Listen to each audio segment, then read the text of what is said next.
Narito na naman ang mainit na balita mula sa mundo ng politika. Umaalma ngayon ng publiko sa umano'y nakakabahalang pag-uugali ni President Kuting ng Norte Jr. matapos itong magwala di umano dahil sa pagkatalo sa isang kasong isinampa laban sa kanyang administrasyon. Ayon sa mga ulat, kitang-kita raw ang labis na pagkainis ng Pangulo sa loob ng Malacanang matapos ang desisyon ng korte. Bagamat wala pang opisyal na pahayag mula sa palasyo, ilang insider ang nagsiwalat na nagtaas daw ng boses ang Pangulo at nagbitiw ng maanghang na salita laban sa mga kalabang partido. Hindi rin malinaw kung anong kaso ang tinutukoy, ngunit marami ang nagsasabing may kaugnayan nito sa isang sensitibong isyong pambansa. Samantala, hindi rin nanahimik si dating Pangulong Rodrigo Roa Duterte sa isyu.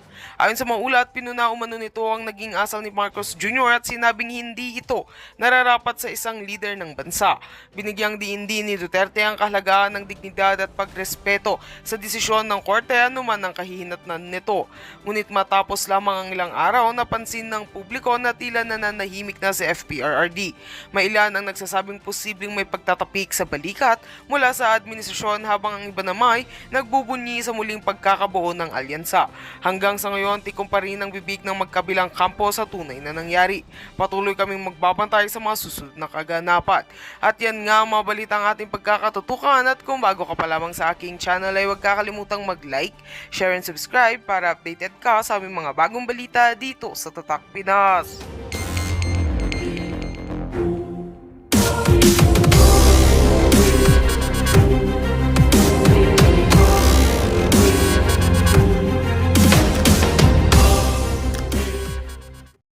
Atong tabangan. Sunod, si Philip Salvador. Ngayon sila, artista-artista na pero ang iyang kasing-kasing, dako kayang kasing-kasing para sa atong mga pobre. O sa di na ito kalimtan. Nganong ako nag-auhag kaninyo nga suportahan ang Duterte? Ngano? Tungod kay nagaingon ang atong konstitusyon. It takes 2/3 vote of the Senate to convict an impeached official. Ang impeached official, si Vice President Inday Sara. 2/3 vote. What is 2/3 of 24? Kaming mga senador, 24 kami. O sa 2/3 na, 16. 16. Karon, kung inyong suportahan, magkahiusat ang tanan. Ang Duterte, inyong tabangan gayon nga mudaog tanan. So doon na tayo napulo ka senador, plus isa ka-incumbent nga senador, si Senator Robin Hood Padilla, mamahimo na tang 11. Oh. So kung kita doon ay 11 sa Senado, 24 minus 11, pila? 13. Kutob na lang sila sa 13 nga ilang makuhang buto para makonbikto si Inday Sara. So dili gyud siya kakuhang 16. Dili gyud, di ba? Kusa ako, kita mga Bisaya. Ako, wala ko'y problema. Wala ko'y problema sa Mindanao. Kaya bisag di ko mangampanya, muingon ng Mindanao.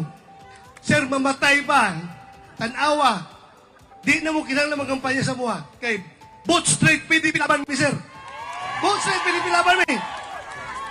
Di na kami ng kumpiyansa sa Mindanao. Suko kay mga tao sa Mindanao. Naay Muslim dito nga warrior sa MILF. Isog kayo bunguton. Last time na ko sa Kinapawan, fighter to sa MLF, nidool sa kuha, bunguton. Isog kayo, isog. Ingon siya, Sir, pwede ko mugakos ni mo? Kung nga naman, mugakos na ko, sir. O sige, dali, dool, gakos. Gigakos ko sa MLF. Paggakos niya, diretso gagulhol, perting hilag yun. Habang gahilag siya, ningon siya, Sir, sobra na kayo lang gihimo kang tatay digong, sir. Pantay lang ng mga tawanan na. Magkabalos na gihapon tanan nila. Basta sobra yun, sir. Di na ako madawat bilang isa ka Mindanawan, bilang isa ka Muslim, bilang isa ka Pilipino. Di na ako madawat ang ilang gihimong pagdaog-daog sa itong Pangulo. Kung sige lang, relax ka lang niya, relax ka lang. Dili na may kailangan mangampanya sa Mindanao. Kaya diri sa inyo karon kay balo ko, kitang tanan nasakitan. Ha? Kasi wala mo hilak. Ako, isugkay ko nga tao. Sukol kong sinumbagay, bisag intiro adlaw. Pero, pagkita po ato, parte hilak na ko, di na ko pugan. Di na ko mapugan, hilak yun ko. Tungod kay, sobra ang netabo sa tigulang. Can just imagine, gihimo namo ni Pangulong Duterte tong war on drugs. Dili para kami mudato. Dili para kami magkakwarta. Gihimo namo ang war on drugs para masalba ang kaugmaon sa kabatanunan nga namiligro sa illegal nga droga. Kisa man na mo himo na kundi ang nakalingkod ng gobyerno. Dili ka na nakalingkod ng gobyerno, mao pa'y magpadaghan sa droga. Di ba? Busa. Kami gihimo na mo to. Yung si Presidente Digong, Bato, naka-obserba ka ba? Doon na natay mga probinsya nga gikontrol na sa drug lord. Dili pwede na nga mamahimong narco state ang Pilipinas. Busa pugnan nato kini. Naanaday mga probinsya nga drug lord na ang magdesisyon kinsa po pwede mamahimong gobernador, mamahimong congressman, mamahimong mayor, konsehal, tanan-tanan. Kontrolado nila ang politika sa ilang lugar tungod kay daghan ka silang kwarta nagikan sa droga. O manarko state ang Pilipinas, unsa na rin kaugmao nato? Okay lang ta mga tigulang. Pero mga bata, kaluoy sa ato mga anak, mga apo. Musa ingon siya, Bato, kaisa ra ko mamahimong presidente. Ikaw kaisa ra po ka mamahimong chief PNP. We will never pass this way again. Ni Anhita, hayahay kayo itong pamuyo dito sa Davao. Gihimo kong presidente nga wala na ko giambisyon. Gihimo kang chief PNP nga wala ka nag-ambisyon tungod na sa pagbuot sa labaw makagagahom kay doon na sa emisyon nga ihatag ka na to. Mao ka na ang pagkontrolar sa droga, kriminalidad o korupsyon. Busa gihimo namo sa sulod sa ulong katuig. Apan, pagkahuman sa paningkamot ni Pangulong Duterte nga nga magpuyo tang malinawon, magpuyo ta nga layo ta sa kahadlok sa droga o krimen. Unsay gibalos nato kaniya? Ibiyahe siya dito sa dahig. Mao ba na atong batasan pagka-Pilipino? Ha? Is that the way that we thank the old man for everything that he has done to this country? Dili na ito madawat na. Kung doon naman siya sala, dili man perfecto ang tao. Kung doon naman siya sala, nganong dili mas na mo file og kaso diri sa atong korte? Ha? Nganong dalom ni? Nganong isubo man siya, nganong kung siya tawag ka na ihungit dito sa mga dayuhan nga ang MTC, RTC diri, sarado ba? Di sugod, sarado ba? Abre! O nga di ba siya mo file og kaso din ha? Gusto nila sa ICC kay kadong mga tao dito way kalibutan sa panghitabo sa Pilipinas, dali lang mailad, kay nagpaluyo na ng pag-file ng kaso karon. Kadtong mga NPA, mga CPP, NPA, na nasuko gayon sa pagka-presidente ni Digong, kay nawala ang ilahang mga pwersa. Suko kay sila, mga balo sila. So, busa, ako hangyo ko nyo, maghiusa ta. Kay kung di ta maghiusa, daog-daogon lagi hapon ta. Maghiusa ta. Maningkamo ta. Ako, dagdagan ako. 5 minutes no, kadali lang. Ambo ta sa labaw makagagahom. Nga mahuman, marisolba ihang kaso, o makauli na yung tao si Tatay Digong din sa itong nasod. Dugang pag-ampo para tagaan siya sa labaw makagagahom o eksakto o piskay nga panglawas para iyahang malusutan ang mga pagsulay ngayang yatubang karon. Kaya na to na! So dagang kay salamat, dili na nako tason. Ayaw to yung kalimti. Duterte na pulo mi kabok. Tabangiin tao minyo. Dagang salamat. Mayong gabi katong tanan. Sayaw pa daw si Senator Bato de la Rosa. Senator! Sayaw sa Senator. Gimingaw mi sa imong moves.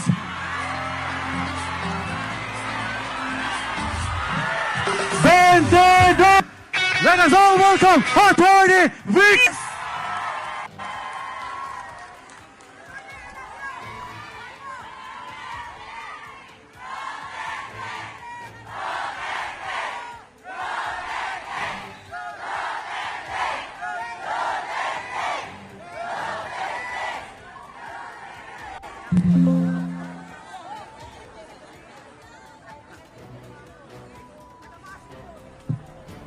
Mayong gabi kaninyong tanan. Daghang kaayong salamat sa inyong mainit na pagtanggap hindi lamang sa akin kung hindi sa buong Duterte. Duterte. Duterte. Duterte. Malinaw na malinaw ang inyong sigaw. Nakikita natin ang ating tagumpay sa May 12, 2025. Alam ho ninyo, nung aking tinanggap ang imbitasyon at hamon mula kay Pangulong Rodrigo Roa Duterte na pamunuan ang tunay at maisog na oposisyon sa Senado. Nung ako ho ay nag-file initially ng aking Certificate of Candidacy, ako ho ay independent. Dahil sabi ko, ang aking katapatan ay tanging sa sambayan ng Pilipino lamang, ay tanging sa Republika ng Pilipinas lamang. At ang nais kong kasama, ang nais kong kapartido, ang nais kong kakampi ay kayo, sambayanang Pilipino. At naglaon ang ating kampanya, nag-usap kami ng masinsinan ni Pangulong Duterte at sinabi niya, Vic, ia-adapt ka na ng PDP. Kung kaya't ako ay naririto ngayon sa harapan ninyo, kabahagi ng PDP at ng Duterte. Mahirap sundan magsalita si Senator Bato sapagkat bukod sa malambot ang katawan at magaling sasayaw, magaling din ang boses at marunong talaga kumanta. Subalit, pagka ginawa ko yung pakiusap mong sasayaw, malamang mag-uuwian kayo. Kanya pakinggan nyo na lamang ang mga mahalagang usaping panlipunan na dapat ninyong gawing gabay pagdating ng halalan sa pagpili ng inyong mga bagong leader ngayong May 12, 2025. Katulad ninyo, ako ay nabudol din. Kanya gagamitin natin ang ating kolektibong puwersa. Tayo'y maninindigan, tayo'y magsasama, at ating ibabasura ang katunggali ng Duterte.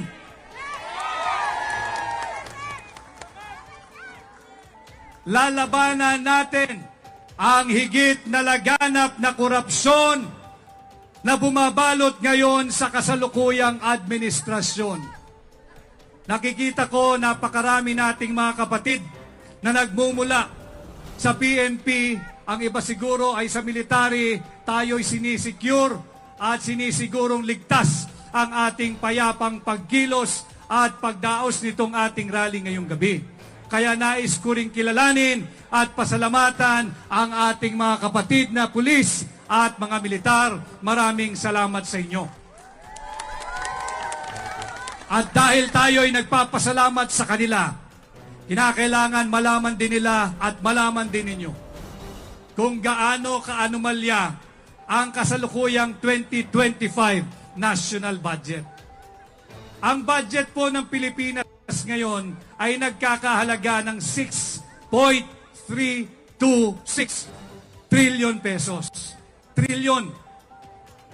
Subalit, saan napupunta ang pera ninyo? Nasaan ang pera ng sambayan ng Pilipino? Ultimo, ang pensyon ng military and other uniform personnel, kasali na ang mga kapulisan, ngayong 2025, binawasan kayo ng 81 billion pesos ng Marcos administration. Kailangan malaman ninyo yan. Para sa ganon, ang kanilang katapatan ay hindi sa isang politiko, hindi isang partido, kundi sa inyo, sa Republika ng Pilipinas. Ngayong taon, napakaraming Pilipino ang nangangailangan ng tulong pagdating sa isyung medikal. Alam ninyo, zero budget ang binigay nila sa PhilHealth. Hindi nila pinondohan ng PhilHealth. Pera ninyo yon. Paano kung merong magkasakit sa atin? Paano kung merong magkasakit at mangailangan ng hospitalization sa ating mga kamag-anak? Alam naman po natin na karamihan sa ating mga Pilipino, we are just one hospital bill away from poverty. Pag may nagkasakit sa ating kamag-anak o kaya tayo mismo, tayo ay mauobligang mangutang. At yung utang na yan, hindi libre yan. Yan ay may interes at pagsisikapan nating bayaran. Bakit binigyan ng zero budget ang PhilHealth? Nasaan ang pera ng sambayan ng Pilipino? Nauuwi sa akap. Alam ninyo, ako na ho ang makikiusap sa inyong lahat. Pagka merong politiko na mamimigay sa inyo ng akap, pakiusap ko, parang awa nyo na. Tanggapin ninyo sapagkat yan ay pera ninyo. Huwag tayong magpapabudol at tatanggap o titingin o tatanaw ng utang na loob sa mga politikong yan. Hindi dahil katulad nila tayong mga ingrato. Hindi, sapagkat matatalino na ang mga Pilipino. Alam natin, yang akap na yan ay pera ninyo, pera ng mamamayang Pilipino. Kunin ninyo. Alam mo ninyo, may nakapagsabi sa akin, maaring biro, maaring totoo. Pag sila-sila na lang daw, yung mga tiwaling politiko nag-uusap, nagtatawanan, tuwan-tuwa ang mga binibigyan natin ng akap. Hindi nila alam, kakapiranggot lang yan nang napupunta sa ating bulsa. Kaya pala ang tawag nila, pag sila-sila na lang daw ang nag-uusap, ang ibig sabihin pala ng akap, ang kakapal ng aming pitaka. Yan pala ang akap. Nakikiusap din ho ako sa inyo. Pag may mamimigay ng AIX, especially now, between now and on election day, pag may mamimigay sa inyo ng AIX o kung anumang ayuda, pakiusap ko, tanggapin ninyo. Subalit, uulitin ko, huwag kayong tatanaw ng utang na loob sapagkat yan ay pera ninyo, pera nating mga Pilipino. Huwag kayong magpapabudol muli. At ang pagtanggap ho ninyo ng akap at AIX, hindi po niyan dapat kapalit ang inyong pagkatao, ang inyong dangal, ang inyong dignidad, ang inyong boto, at higit sa lahat, ang kinabukasan ng pamilya ninyo, ng pamilya Pilipino at pamilya ng mga darating pang salinlahi. Huwag nating ibenta ang kinabukasan ng ating mga kabataan. Ito rin ang dahilan kung bakit natin hinabla ang gobyerno.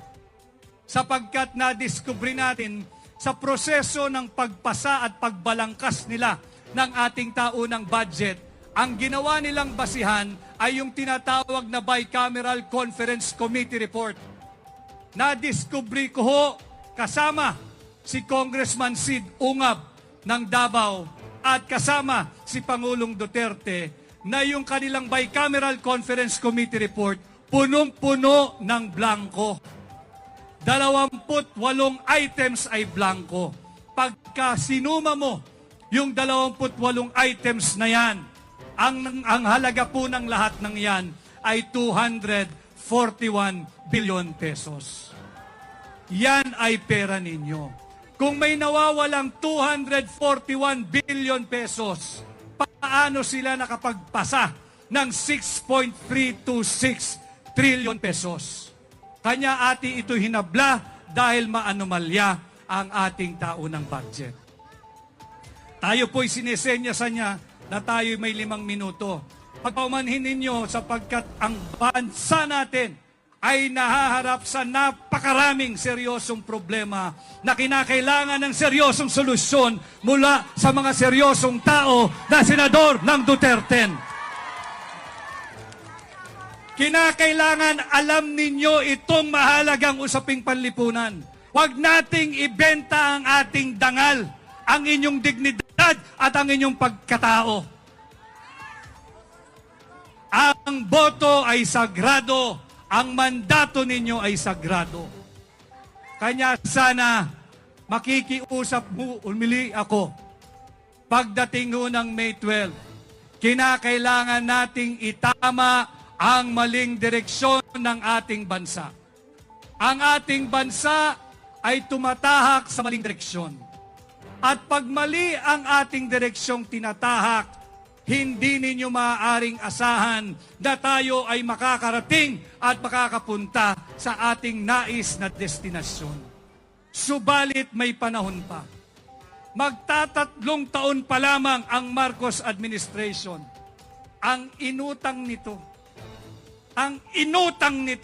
ay mahigit sa 4 na trilyong piso na.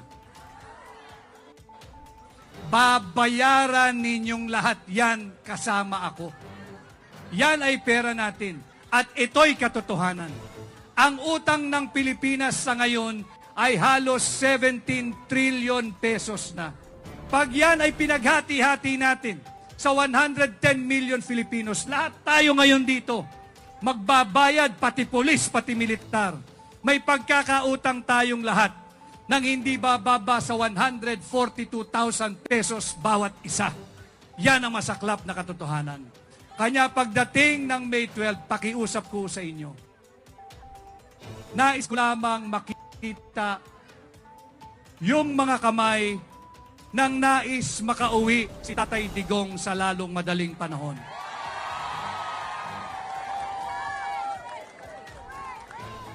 Kung nais po ninyo na may pagtanggol at may uwi natin si Tatay Digong, pakiusap ko po sa inyo, vote straight Duterte.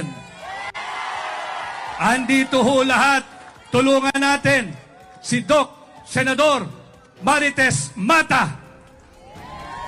Huwag nating kalilimutan, Senador Attorney Raul Lambino.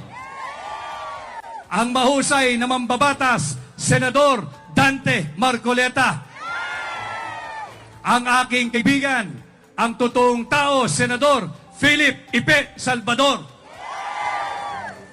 Siyempre, wag nating kalilimutan, ibabalik natin sa Senado si Mr. Malasakit, Senador Bongo. Wag din natin kalilimutan